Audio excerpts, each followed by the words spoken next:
listening to the Llama podcast. We lie more to ourselves than to anybody else. This podcast will take you on a journey of self-actualization and self-realization.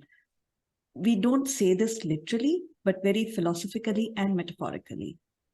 Rajeev and I have been noodling about this idea from almost one and a half year, Rajeev. Yeah, I think almost 1.5 years. And here we are with our pilot episode. Just a quick intro. I'm Gunjan. I am born and brought up in the foothills of Himalayas. Most of my life, I've worked with abandoned kids, street kids, kids with special needs. I was in the US for almost 10 years, and I used to work for kids from underprivileged background. Finally, back in India, I work for a technical company in a non-technical role. Over to you, Rajeev. So before I introduce myself, I knew that you work with, special need kids in India. So, after I introduce, then we should go back to that story that, what triggered that. But I didn't know that you were, focused on underprivileged kids in the US, because typically the worldwide, outside of US, the perception is that US being a very rich country and first world, quote unquote first world country. Can you give a little more description about what is underprivileged in the US, and then I'll come back to my introduction, because this is, I didn't know about it. So certainly, Rajeev. So just a little brief, like why I started it. As a teenager, I had a huge problem with textbooks, which said that mom is in the kitchen and dad is in the office. And I was like, no, this should not be there. Mom and dad are in the kitchen and mom and dad are in the office. This was when I was working with special kids with special needs. When I moved in India, when I moved to US, I did not have work permit, and I was a stay-home mom all the time. And it was Mother's Day, and my son wrote this note, which according to him was really beautiful, but I was somehow mad at it. He said that we get the wrong way. Yeah, my mom is very sweet, and she cooks and cleans and keeps the house organized and everything. And his friend, who were originally from Pakistan, his mom is a surgeon. He said, my mom is a surgeon. She saved lives and everything. And I just wanted to shoot myself that day when my son wrote that my mom cooks, my mom cleans, my mom keeps the house organized. I was like, no, this is it. I need to get out of house and I have to do something. So I looked for a group who was volunteering, and then I started volunteering for a school, and kids would be there in school just for the reason that they'll get breakfast and lunch. And wherever there this are, is US. This is US. You're talking. This is US, and wherever there are there are problems. So kids who under influence of drugs, getting pregnant, and they just don't know who their dad is. So there are multiple kids, but all the kids have different dads. Same mom, different dad. And it's not that easy to raise a kid. And first graders did not know their sight words. And though there's a rule that before getting into kindergarten, you need to get your eye test done. However, by first grade, we would assess the problem that kid cannot read, he cannot see, and then we'll go to the problem that, is it like he needs that special assistance, or what's wrong with this kid? His hearing is not proper, his listening is not proper, eyesight is, and then we'll realize, okay, this kid has a weak eyesight. So the kids are there, everything is there, but yeah, how much you're supporting that is a real question. Yeah, this actually is interesting, because so this actually plays to the theme of our podcast, that some of the lies that we tell ourselves and perceptions about something are also lies that we live with. So, well, thank you for the background. I really didn't know that you were working with underprivileged kids in the US. I knew that you were doing volunteering work, but I never probed that deep. But so anyway, so I'm Rajeev, Rajeev. Thank you for bringing that question up. Yeah, no, this is interesting. I think it is an interesting background, and I do actually understand, when you said that the perception that kids get about sit-at-home mom and father being the bread earner, which is, nonsense in today's days. It was nonsense earlier, but I think in today's it is totally That's what the stupidity if change you is all think that. about. Yeah. Yeah. Over to you, Rajiv. A quick So intro. Yeah. yeah, so I'm Rajiv, and I was born in Rajasthan. My father was in army at that time, and then he quit the army. Uh, when my younger sister was born, and he joined the family business in Punjab. So most of my childhood was actually in a hostel in my schooling, Dalhousie, and but obviously, Punjab and Dalhousie, and then my college was in Punjab. Uh, I didn't go in my, father's business, so I wanted to venture on my own, and I could got into high tech and moved to Delhi. And since then, I have been like kind of a global, similar to you, global, or actually US and India. I was in US for a few years, went back to India, and then came back to US, and I've been here since 2012. And yeah, mostly in high tech world. Uh, Quite a journey, Rajiv. And listeners, they don't know, Rajiv is quite modest. He's been an author, philosopher, Yeah. for quite a few people. And I want Modesty to, is my middle name. Yes. yeah, we'll call him RMN, Rajiv Modest Nanda. Rajiv, yeah, you have quite a faugy life with what I can make out, traveling. Similar to yours. Yeah. Similar. No, Mine was, I was born and brought up in the same place, but even as a kid, you have moved around a lot. yeah. And Yeah. Yeah. yeah, so were you ever invited as a chief guest, ribbon cutting, or to No. some No. school, No. 15th No. August, No. 26th Yeah, January? that's something. No, I don't even get invited at my home for anything. So, so yeah, I would say army life, but with no perks and no respect. Uh, Friends, again, coming back to Rajiv, Modest Nanda, he has written an amazing book, Conversation. He has written more books, web series, Kindle version as well. But there's this book, Conversations.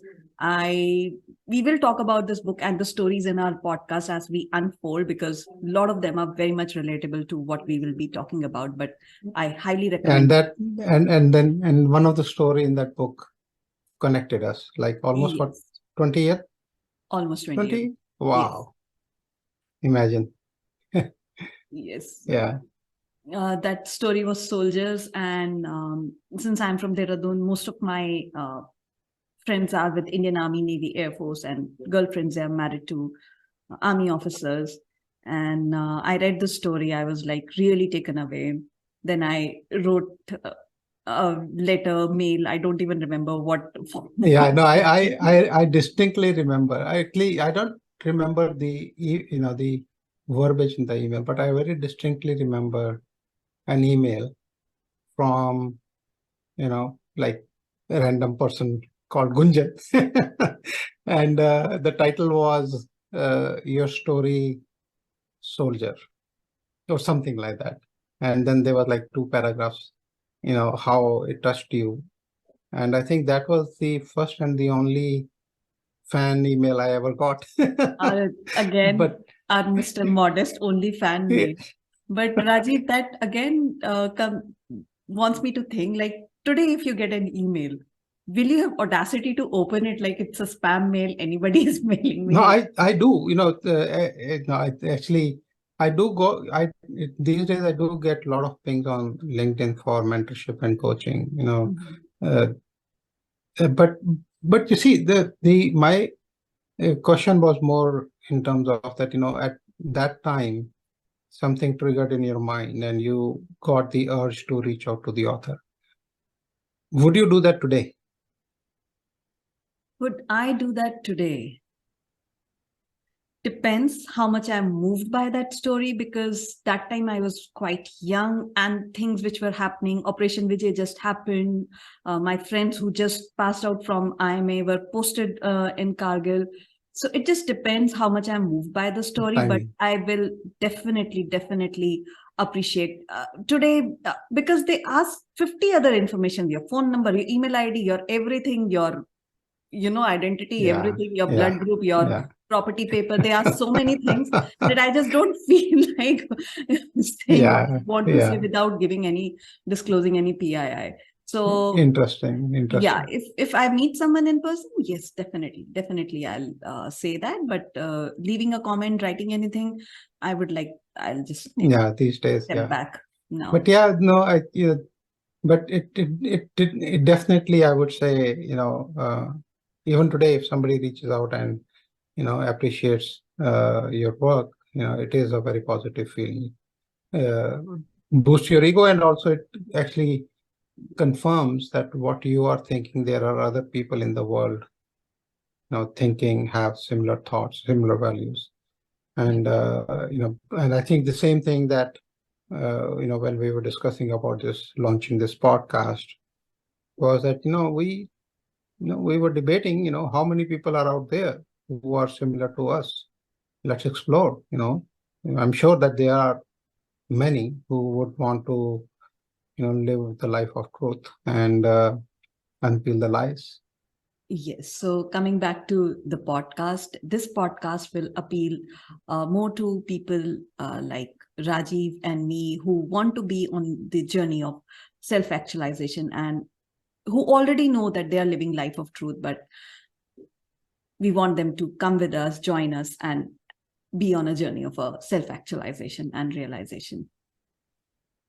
Yeah, I think, the actualization will come first and then realization, because uh, the way I have gone through this journey over the decades, and it's not an easy journey.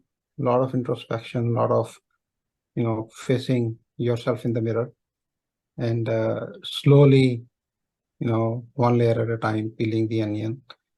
Um, but it is definitely something that is very fruitful. Uh, and that's what, whenever we talk about, some of these, the books that we, read, or movies or poetry or everything, it comes back to facing the truth and understanding yourself. When we talk about truth, Rajiv, it's imperative we talk about lies as well. And categorically, we have defined lies in four parts.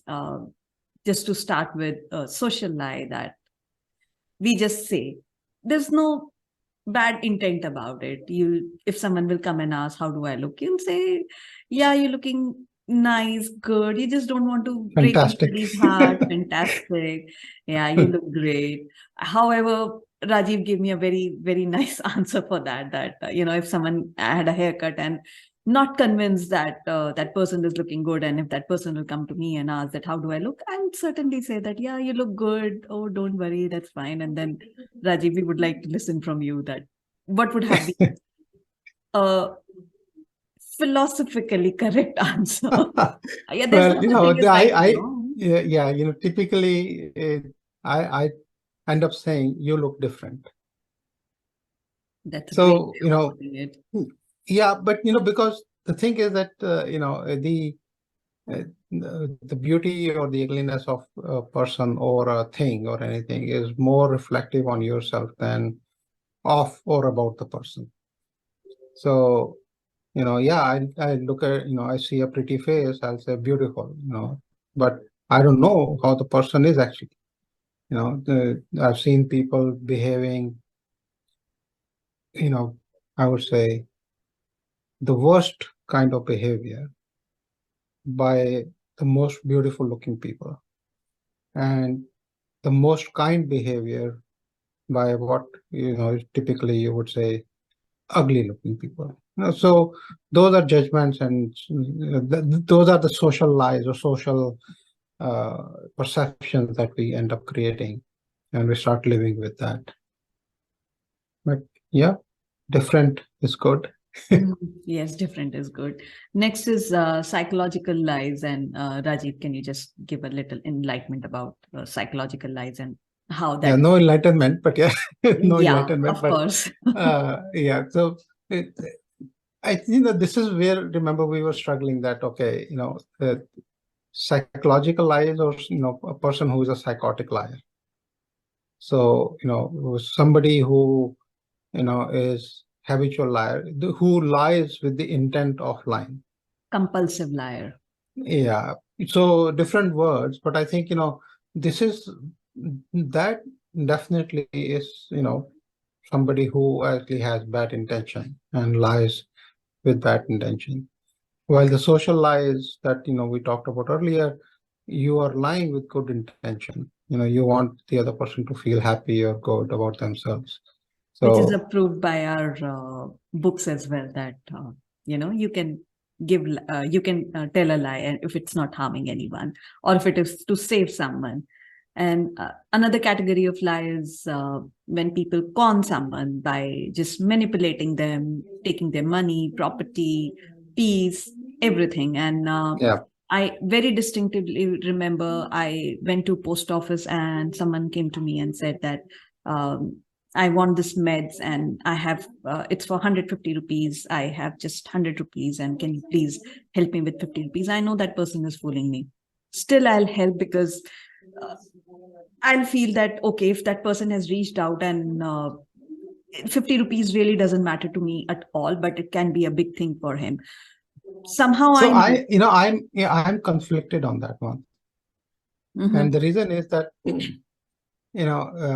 from my perspective, the person is acting to earn some money, right?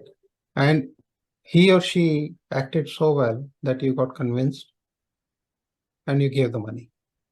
So You I know, was not convinced. I knew he huh, was fooling me, but somehow the inner me, the way we are raised, the kind of conditioning we have, that if you have something and if you can give it to someone, if you can extend that goodness, please do that. I was not convinced. I knew that person is fooling me. I knew huh, it bottom of my heart. And now huh, at this age, I can really make out whether the person is fooling me or huh, is a huh. genuine case.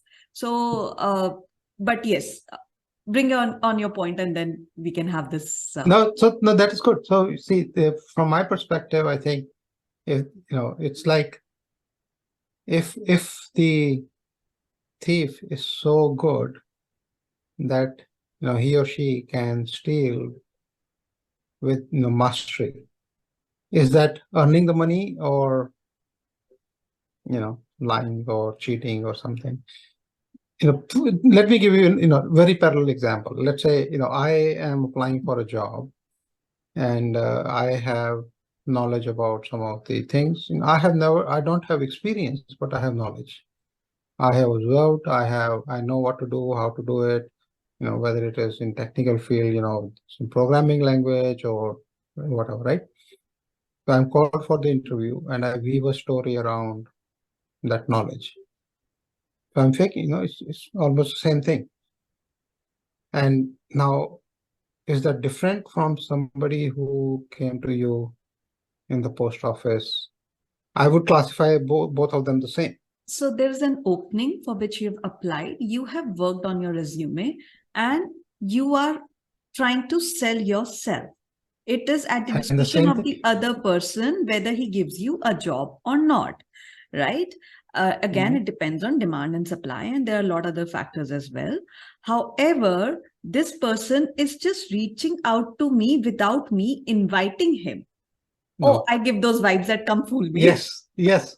So, see, the thing is that, now think, so here's maybe a moment of reflection, and, coming back to our theme of the theLieLlama, that, mm, by looking at your face, the person, whoever he or she was, realize that, hey, this is an opening. Because, whatever, they read faces. They're, why did the person come to you and not to the person who was standing next to you? There was a reason, right? Same thing. And they come and they apply their skills, and you end up giving them the money. At philosophical and metaphorical level, they're both the same, at least from my perspective. let's But agree you may to differ. yeah, let's agree to disagree on this Okay. point. But yeah, there are a But lot of I would want that the listeners should come to the website and put their comments on this, because these are the nuances that we want to uncover in this podcast.